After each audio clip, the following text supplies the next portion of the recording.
From this day forth, you are no daughter of mine. Your name, your title, your place in this palace, stripped. At dawn, you will leave these gates, never to return." And so, the pride of Umuaka was cast into the shadows. Banished. Broken. Alone. But destiny was not finished with Nena. Listen to the story of how a young princess was treated badly, stripped of everything, yet found the strength to rise again. They say the life of a king's child is paved with gold, with laughter echoing in the halls and every wish granted with a single word. In the kingdom of Umuaka, if you had spoken the name Nena, it would have brought nods of approval and the kind of smiles reserved for stories about goodness. Nena, the only child of King Obis and Queen Ataku, was not just loved because she was royal. She was loved because she was good. A child born after many years of waiting, spoken of as a blessing the gods had carved with care and handed to the royal household. King Obis, her father, was a tall, proud, and deeply respected ruler, a man whose presence alone commanded silence in the palace courtyard. His upright posture and steady gaze made him seem unshakable, and his voice carried both authority and weight, whether in judgment or in praise. The people revered him not only for his leadership but for his discipline and the high standards he expected from everyone, including his own blood. From the time Nena could walk, she walked with grace. From the time she could talk, her words were dipped in respect. When she passed the palace guards in the morning, balancing a woven basket of fruit for her mother, her voice would be bright yet gentle. "Good morning, sir." She would bend slightly, her braids, long, black, and adorned with tiny cowrie shells, swinging with the motion. If she met an elder woman returning from the stream, her knees would touch the ground as she greeted, "Good morning, ma." It wasn't just the words, it was the way she looked at people when she spoke to them, as though their presence mattered. Even the oldest, most wrinkled villager felt younger after a greeting from Nena. If she passed the market and saw a woman adjusting a heavy basket on her head, Nena would set down her own load, rush over, and say, "Let me help you, mama," before the weight bends your neck. She would help lift the basket, her smile making the work feel lighter. In return, the woman might slip her a kola nut or roasted groundnut, saying, "May the gods keep you, child." When the children of the village grew noisy or shirked their chores, a parent's voice would thunder from a doorway, "Have you ever seen Nena misbehave? Is she not your age? Be good and kind like the princess." The children would shuffle their feet and mumble, "Yes, mama," because they knew it was true. Nena never raised her voice to her elders, never turned away from helping someone in need. During festivals, while other girls her age ran about in excitement, Nena could be found among the women serving food, pouring palm wine for elders, or guiding smaller children away from the fire where meat roasted. If someone tripped and spilled food, she would be the first to crouch down, help them gather the pieces and whisper, "Don't cry, it's all right." To the servants in the palace, she was a light. They would say, "Our princess has the hands of a helper and the heart of a queen." To the market women, she was a prayer. If the gods give you a daughter, they'd say, "Pray she will be like Nena." From the palace gates to the farthest farm road, Nena's name became a standard for goodness. It was unthinkable that such a child could ever fall into shame. But destiny, as the elders say, sometimes hides a storm behind the brightest morning. The rainy season washed Umuaka clean each morning, leaving the palace stones shining like polished shells. Nena had just turned 15, youth in her smile, poise in her step. But then, small changes. A missed breakfast. A quiet wince at certain smells. A bowl of pepper soup left half-touched. One morning, Queen Ataku crossed the courtyard and heard the faint, wet cough of retching behind a hut. Nena straightened quickly, wiping her mouth, forcing a smile. "My child, are you all right?" the queen asked softly. "Yes, mama. Maybe bad food." The queen said nothing, but her eyes followed her daughter's slower steps and the dimming of her once bright eyes. 2 days later, a servant came running. "My queen, the princess, she is sick again." Queen Ataku found Nena sitting weakly on the floor, a clay bowl beside her, water trembling inside it. She knelt, lowered her voice so no servant could overhear. "Nena, talk to me. Is this more than sickness? Did someone hurt you?" Nena's fingers twisted the hem of her wrapper. It's malaria, Mama. I'll be fine. You can hide from the world, but not from your mother's eyes. If something troubles you, I will stand by you. But I must know the truth. Nena's eyes filled with tears, but her lips stayed closed. The queen decided not to push further, instead ordering that they visit the village herbalist that very day. The herbalist's hut smelled of crushed leaves and warm smoke. He examined Nena in silence, then turned to the king and queen. My king, your daughter is not ill with malaria. She's through child. About 8 weeks. The queen's breath vanished. Impossible, she is only 15. King Obi's voice cracked the air like lightning. Who is responsible? Speak. Nena lowered her gaze, tears sliding down her cheeks. Still, silence.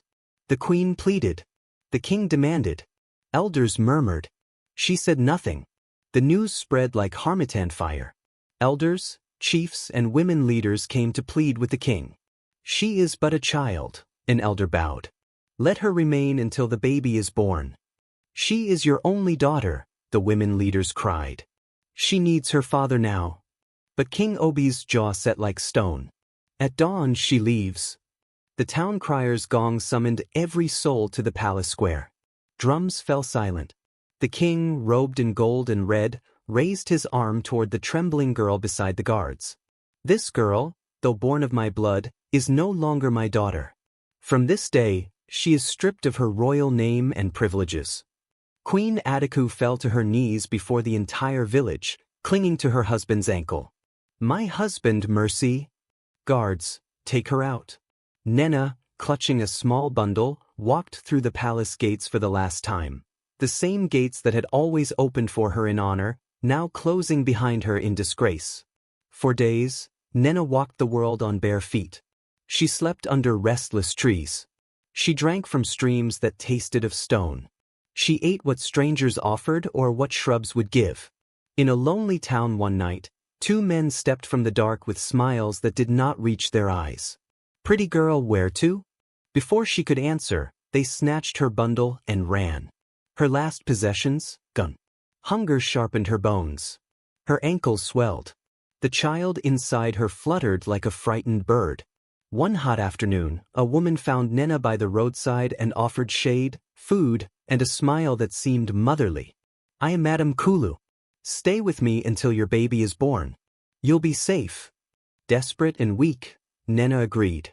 But safety had a strange smell there, of late-night visitors, whispered bargains, faces with no light in their eyes. One night, Nena heard Madame Kulu murmuring outside her window to a man with a harsh voice. She's due soon. A fresh baby fetches good money abroad. The words chilled Nena to the bone. Kindness had been a mask. This was a market, human lives for sale. At midnight, while the compound slept, Nena eased her window open and slipped through the ribs of the night. Crickets screamed warnings. An owl mocked the silence. She ran until her chest was fire and her legs were water. At dawn, she collapsed near a dusty road, pain gripping her from within like a fist. The contractions were waves strong enough to break rock. No midwife. No water. Only an ancient irako tree, wide enough to shade a small miracle. Hours later, the world heard a newborn's thin, defiant cry. A boy. She named him Obina, father's heart. With a sharp stone she cut the cord, wrapped him in her torn wrapper, and pressed him to her chest. A palm wine tapper, Okonkwo, came along the road, gourds clinking softly. He saw the girl and the tiny bundle and forgot his errands. He lifted them into his handcart and hurried to the clay-walled home of his sister, Mama Ifioma, a widowed woman with hands that knew how to heal without medicine. Mama Ifioma bathed the child in warm water and salt, wrapped him in clean cloth, fed Nena steaming yam porridge, and spoke to her as one speaks to a frightened foal. My child, the world can be cruel, but as long as good people breathe, hope will never die. Days folded into weeks. Strength returned. Nena learned to bind Obina to her back, to pound cassava, to laugh again without apology. She fetched water, weeded ridges, counted coins at the market. Months later, a well-dressed visitor arrived. a woman who smelled of imported perfume and promises. "Call me Auntie Beezy," she beamed. "You are too beautiful for farm life. In the city, life is sweet. I can help you."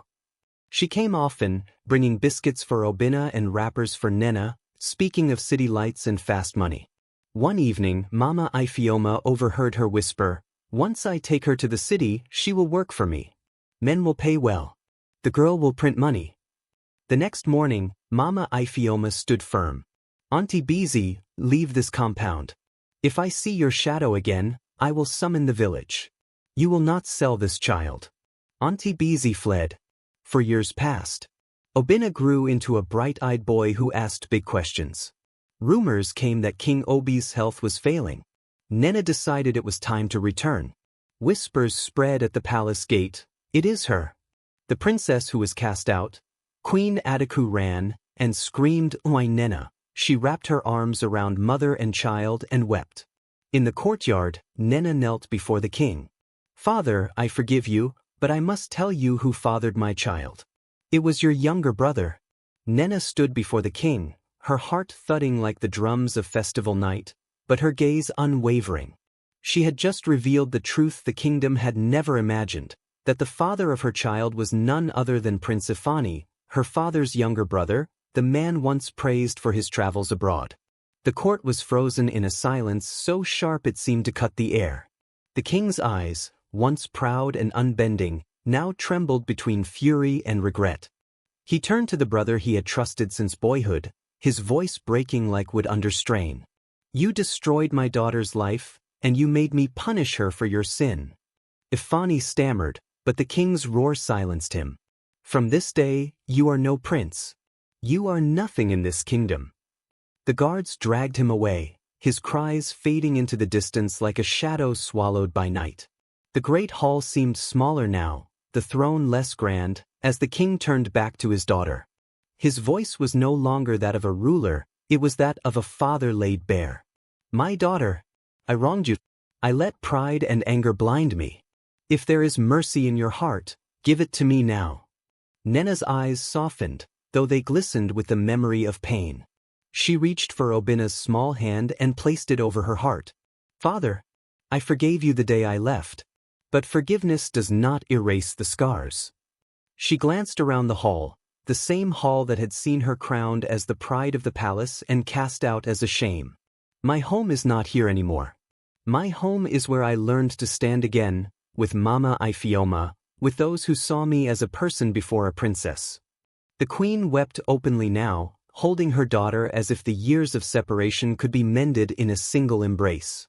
The king, humbled and heavy with his own mistakes, could only nod.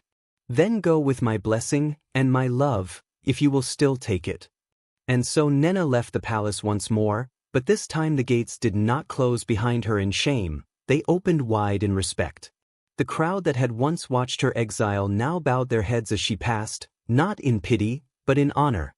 For she was no longer just the princess they remembered, she was the woman who had walked through fire and come out with her dignity unburned. When she returned to Mama Ifioma's home, Obina ran ahead shouting, "Mama Ifioma, we are home." The older woman stepped out with her arms wide, her smile warm as the evening sun. That night, they ate yam and vegetable soup by lamplight, their laughter soft and steady, like rain on thirsty soil.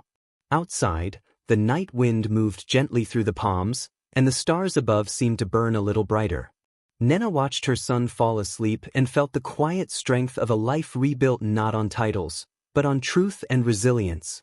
If you enjoyed this video, don't forget to hit the subscribe button, share it with your friends, and turn on the notification bell so you never miss a story.